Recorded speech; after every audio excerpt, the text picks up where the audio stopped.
स्वागत है आप सभी का एक और सस्पेंस से भरी मूवी में। आज हम जिस मूवी की बात करेंगे उस मूवी का नाम है रॉन्ग हाउस। इस मूवी की स्टार्टिंग बेहद अजीब तरीके से होती है, जिसमें हमें दिखाया जाता है कि एक लड़की जंगल में भाग रही है। इसके बाद एक घर दिखाया जाता है जहां एक लेडीज़ जिसका नाम सुसान है, वह किताब से हाउस पिक काट रही होती है। कुछ देर बाद उसका हस्बैंड वहां आ जाता है और कुछ देर बात करने के बाद उसे बाहर जाने के लिए कहता है। इसके बाद उसका हस्बैंड ग्योर्गे कमरे के अंदर बेटी को भी जाने के लिए कहता है। ग्योर्गे की बेटी अपने पापा को कन्विंस करती है क्या मैं रुक जाऊं, पर ग्योर्गे मना करते हुए कहता है हमें आधे घंटे में यहाँ से निकलना है। फिर वही लड़की ईमी अपने दोस्त की सुसान के बारे में बताती है।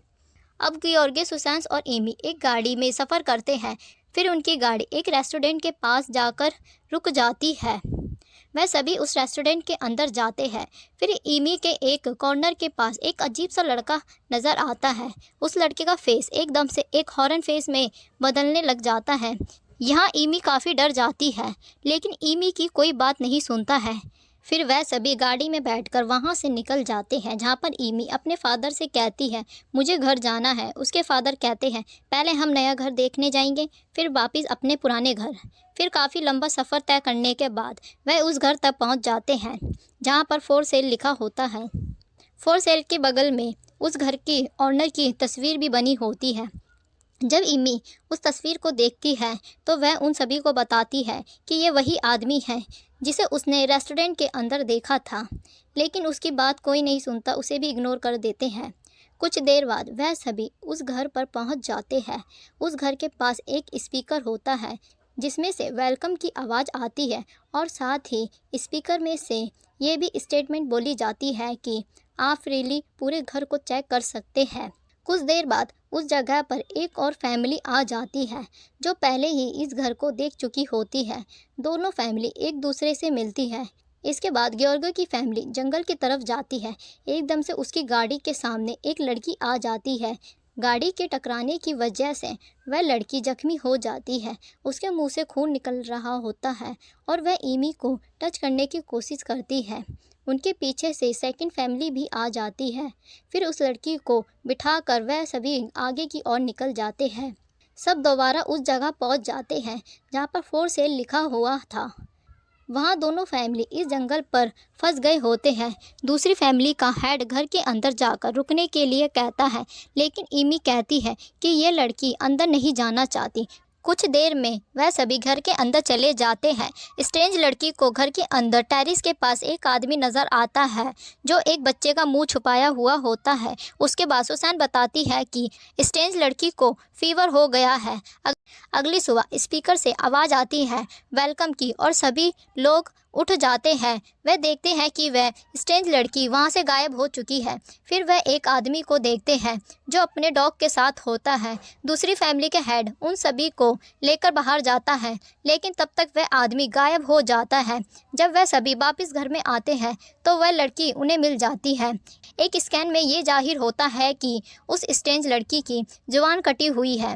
एक महीना गुजर जाता है। सेकंड फैमिली की लेडी सफाई कर रही होती है कि इसे विंडो के बाहर एक बच्ची नज़र आती है जो कि हकीकत में उसकी मरी हुई बेटी होती है।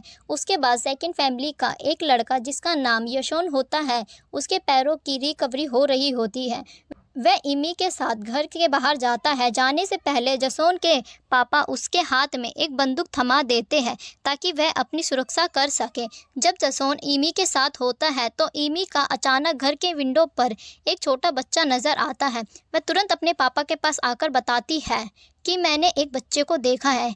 ईमी के पेरेंट्स कुछ तस्वीरें देख रहे होते हैं। उन तस्वीरों में वह बच्चा भी होता है जिसे ईमी में कुछ देर पहले विंडो के पास देखा था। और फिर सब टेरिस की तरफ जाते हैं, लेकिन उस जगह पर कोई नहीं होता है। जबकि डाउन टेरिस पर दूसरी फैमिली की लेडी एक बॉक्स ओपन कर रही थी। उसमें से बहुत सी पजल को बाहर निकाल देती है। इन पजल को सॉल्व करने की सोच रही होती है। फिर उनके पीछे से मोमुई की आवाज़ आती है। जब वह टर्न होकर देखती है तो वह अपनी छोटी बेटी को पाती है जिसे उसने विंडो के बाहर देखा था। वह और अपनी बेटी को गले लगा लेती है। वह बच्ची कहती है मैं यहीं रुक सकती हूँ और अपनी माँ के कान में विस्पर करती है वह स्ट्रेंज लड़की सोफे पर लेटे सब कुछ देख रही होती है। उसे इधर उधर कोई और नज़र नहीं आता है। औरत की आवाज़ कोई और नहीं दिखाई देता है। अगले दिन डिनर के समय पर सुशांत कहती है, ज़रूर तुम कुछ जानती हो। इस बात पर लेडी कहती है, मैं कुछ नहीं जानती। सुशांत उससे काफ़ी गुस्से में बात करती है, जिसकी वजह से वह लेडी उस जगह से उठकर चली जाती है।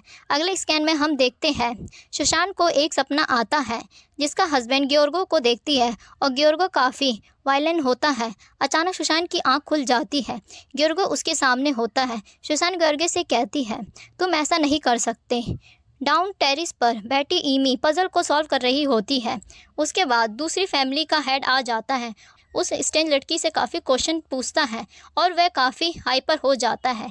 ईमी के फादर उन्हें यकीन दिलाते हैं कि अंदर कुछ नहीं है, सब कुछ ठीक हो जाएगा और हम तुम्हें कुछ नहीं होने देंगे।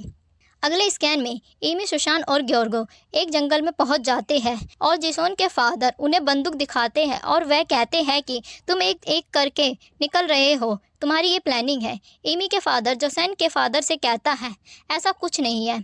अगली मॉर्निंग जब ईमी अपने मुंह धो रही होती है, तभी अचानक से उसकी मदर उसके पीछे एक मिरर में दिखाई देती है और उसका गला कटा हुआ होता है।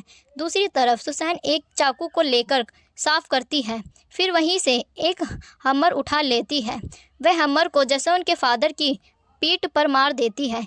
इस तरह जसन के फादर मरने लगते हैं और उससे रीड के बारे में पूछता है, लेकिन उसी वक्त उनकी डेथ हो जाती है। ग्योर्गे अपनी बेटी और स्ट्रेंज लड़की को साइड में ले लेता है, जबकि सुशांत लगातार रोती रहती है। इस तरह ग्योर्गे अब बाहर जाने का डिसाइड करता है। वहाँ एक गन अपनी बेटी को देकर जाता है ताकि वह अपनी सेफ्टी कर सके। जब ग्योर्गे जंगल के बीच में पहुँचता है तो उसे एक हेलो की आवाज़ आती है। जब वह पलटकर देखता है तो उसे अपना हमशक्ल दिखाई देता है। ईमी और स्ट्रेंज लड़की एक पेड़ के पीछे छुपी होती है।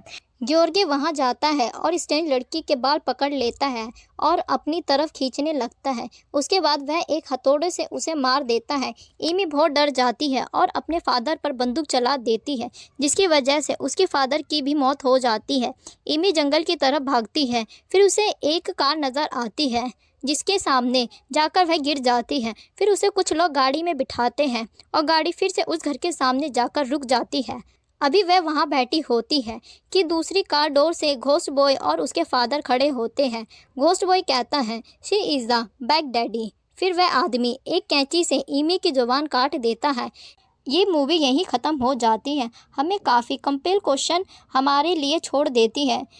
राइटर इस मूवी की एक्सप्लेनेशन पर कहता है, ये सभी मर्डर घोस्ट बॉय और घोस्ट मैन कर रहे हैं।